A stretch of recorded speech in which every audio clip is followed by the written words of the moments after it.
আমাদের এখানকারই scholar, PhD scholar, তার বিষয়টি হচ্ছে বহুভাষিকতার প্রেক্ষিতে কবিকঙ্কন মুকুন্দের চণ্ডীমঙ্গল কাব্যে আরবি ফার্সি শব্দের ব্যবহার। এই শিরোনামটি পড়তে 5 মিনিট সময় লাগবে। তুই তো পেপার পড়ার জন্য পাবি 3.5 মিনিট পর। প্রয়োজনীয় বাদ দিয়ে দিচ্ছি, শুধু অতি প্রয়োজনীয় বক্তব্যটাই রাখছি।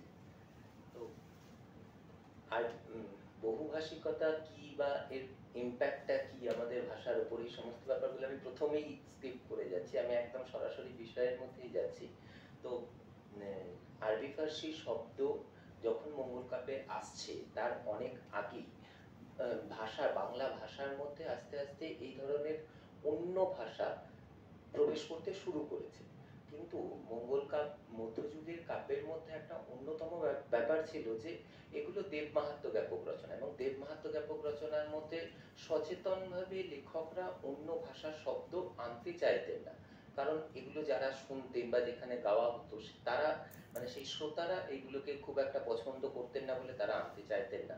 কিন্তু আমরা আস্তে আস্তে দেখছি যে শিবনারায়ণ রায় এ সম্পর্কে একটা কথা বলেছেন যে মোটামুটি আকবরের আমল থেকে, মানে বাংলা এর অনেক আগে থেকে প্রচলিত থাকলেও মোটামুটি আকবরের আমল থেকে আমাদের সব ধরনের সাহিত্যের মধ্যে এই ভাষাটা আস্তে আস্তে চলে আসছে। তার কারণ হিসাবে তিনি দেখাচ্ছেন যে শ্রীকৃষ্ণ কীর্তন কাব্যে এই যে মানে পুরুষ এবং নারীর দৈহিক প্রেম, এটা অনেকটা ইউসুফ জলেখা বা এই ধরনের রোমান্টিক প্রণয়াখ্যানের থেকেই মানে কিছু না কিছু ভাবে মানে এখানে আসতে পারে বা এসেছে।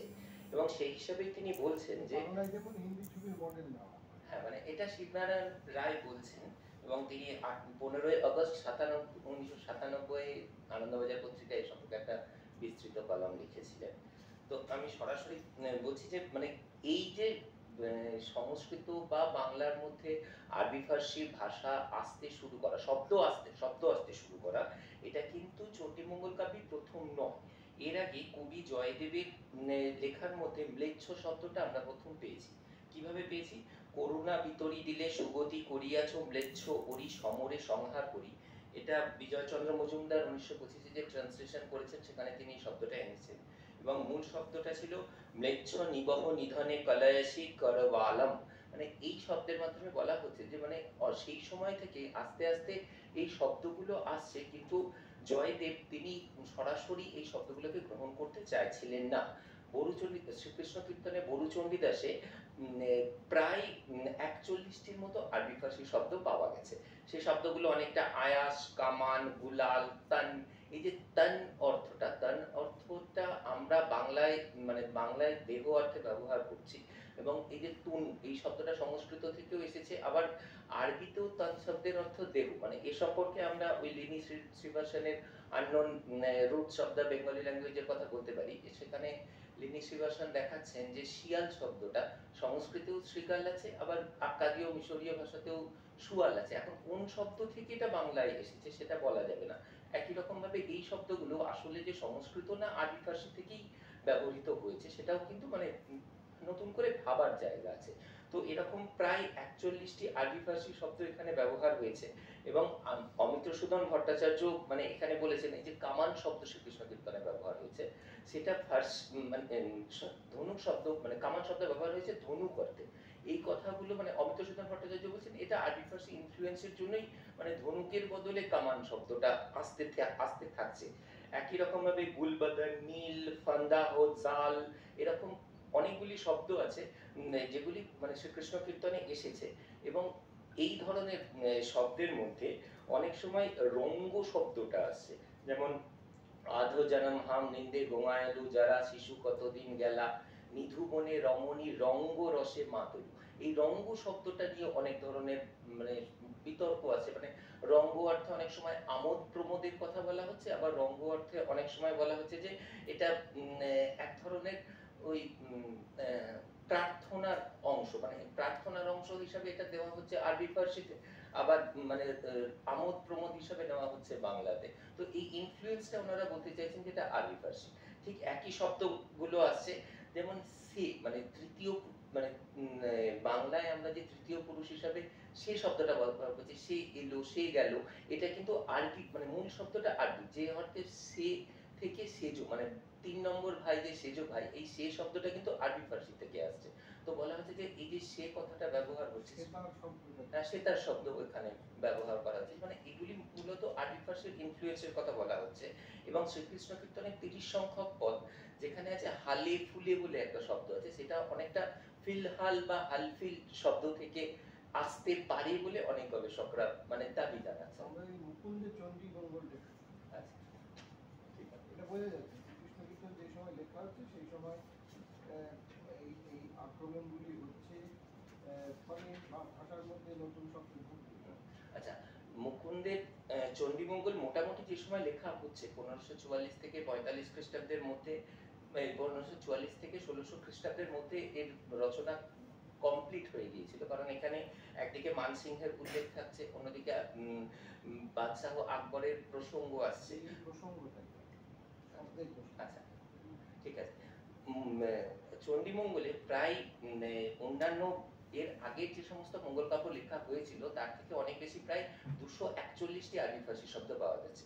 সেই 241টি আরবি ফার্সি শব্দের মধ্যে আরদাস, ইনাম, ওকিল, কারখানা এই ধরনের শব্দগুলো পাওয়া যাচ্ছে, এবং এখানে অনেকগুলো স্থান নামের সঙ্গে ব্যক্তির পদবি আছে, যে পদবিগুলো মূলত মুঘল আমলে পেশাভিত্তিক যে সমস্ত পদবিগুলো তৈরি হয়েছিল, যেমন কুন্ডু, তরফদার, সারাহা, মানে এই ধরনের যে পদবিগুলো, সেই পদবিগুলো এখানে ব্যবহার হচ্ছে, যেটা আরবি ফার্সি ইনফ্লুয়েন্সের কথা বলছে। এবং একই রকম ভাবে মুকুন্দের চণ্ডীমঙ্গল সম্পর্কে বিভিন্ন গবেষক বলছেন এটি হলো গণসেবিত চণ্ডী, অর্থাৎ আমাদের যে লৌকিক চণ্ডীর কথা, এবং সেই লৌকিক চণ্ডীর যে আখ্যান, চণ্ডীমঙ্গল ছাড়াও জ্যৈষ্ঠ মাসের প্রতি মঙ্গলবারে এর একটা ব্রত কথা পাঠ করা হয়। কিভাবে এই ব্রত কথাটা একদম শুরুতে যে অরিজিনালিটিটা ছিল, যে সোনার মঙ্গল চণ্ডী, রূপোর বালা কেনমা মঙ্গল চণ্ডী এত বেলা, হাসতে খেলতে শাঁখা শাড়ি পরতে, তেল হলুদ মাখতে, রাজ্যহীনকে রাজ্য দিতে, এইভাবে মানে এগিয়ে যাচ্ছে। কিন্তু এর কিছুদিন পর থেকে এর মধ্যে বেশ কিছু নতুন নতুন শব্দ বা লাইন যোগ হচ্ছে। সেই লাইনগুলো হচ্ছে আঘাটায় ঘাট করণিতে, বেসাতিকে মোহর দিতে, ডিহিদারে ডিহি দিতে, অন্ধেরে নড়ি দিতে, মানে এই যে নড়ি শব্দগুলো আসছে, ডিহিদার, ডিহি, বেসাতি, মোহর, এগুলো পুরোপুরি আরবি ফার্সি ইনফ্লুয়েন্সে কিন্তু একটা ওরাল ট্র্যাডিশনের মধ্যেও চলে আসছে, যেটা চণ্ডীমঙ্গলের মানে আগের দুটিটার মধ্যে পার্থক্য দেখা যাচ্ছে।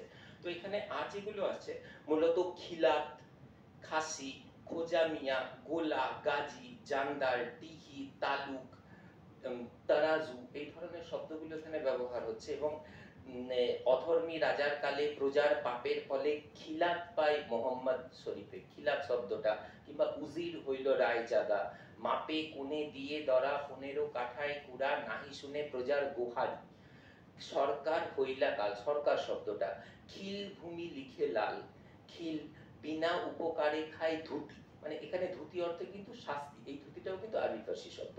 পোদ্দার হইল জমি, যে পোদ্দার শব্দটা এটা আরবি ফার্সি ইনফ্লুয়েন্সে আসছে। টাকা আড়াই আনা কম, পায় লভ্য লয় দিন প্রতি, দিহিদার আবুদ খোঁজ, টাকা দিলে নাঙি রোজ, ধান্য গরু কেহ নাহি কেনে। একই রকম ভাবে এই যে শব্দগুলো আছে, মাতা করিল পরম দয়া, দিলা চরণের ছায়া, আজ্ঞা দিলা রচিতে কবিত্ব, হাতে লইল পত্র মসি, আপনি কলমে বসি, কলম শব্দটা কিন্তু আরবি ফার্সি। অন্যান্য সমস্ত শব্দের ক্ষেত্রে মানে তিনি সচেতনভাবে কিন্তু এড়িয়ে যাচ্ছেন, যখনই দেবখণ্ড আসছে বা একটু উচ্চ পর্যায়ের কারণ সম্পর্কে তিনি বলছেন, তখন কিন্তু তিনি এড়িয়ে যাচ্ছেন। কিন্তু এই একটি জায়গাতে 241 এর মধ্যে একটি শব্দে যেখানে সরাসরি দেবী চণ্ডীর সঙ্গে তিনি আরবি ফার্সি শব্দ ব্যবহার করেছেন। আর এছাড়া মানে বনের পশুরা যখন বলছেন, উইচারা খাই পশুর নাম ভল্লুক, নিয়োগী চৌধুরী নই, নাকুরি তালুক, চৌধুরী তালুক, কিংবা কালকেতু যখন বুলার মণ্ডলকে রাজ্যে আসার কথা বলছেন, আমার নগরে বৈশ যত ইচ্ছা চাষ চষ, 3 সন বহি দেহ কর, নাহিকো বাউরি দেরি, রয়া বর্ষা দিবে করি, ডিহিদার নাহি দিব দেশে, এই যে ডিহিদার শব্দগুলো। এবং কালকেতুকে তো অনেকে কে প্রচ্ছন্ন আকবর বলেছেন, সেই হিসাবে এই ইনফ্লুয়েন্সটাকে নিয়ে এসেছেন।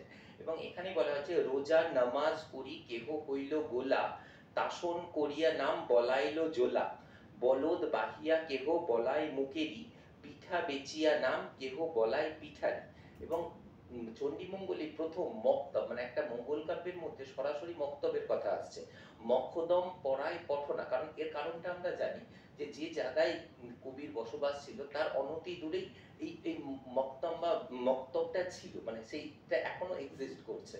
এবং এখানে তিনি বলছেন শহর সেলিমাবাজ, তাহাতে সজ্জন রাজ নিবসে নেউকি গোপীনাথ, তাহার তালুকে বসি তামিন্নায় চাষচষি, নিবাস পুরুষ ৬-৭। মানে এই যে তিনি নিজের মানে শব্দের মধ্যে আরবি ফার্সির ইনফ্লুয়েন্সটাকে তিনি কখনোই সরাতে পারেনি, অথচ তিনি বারবার ধরে বলছেন যে তাকে চলে যেতে হচ্ছে এই জবনের অত্যাচারে। কিন্তু তাও তিনি বলছেন যে মুকুন্দ রচিল গীত লৌকিকের ভাষা, তিনি লৌকিক ভাষাকেই তার গলার মধ্যে প্রথম স্থান দিচ্ছেন।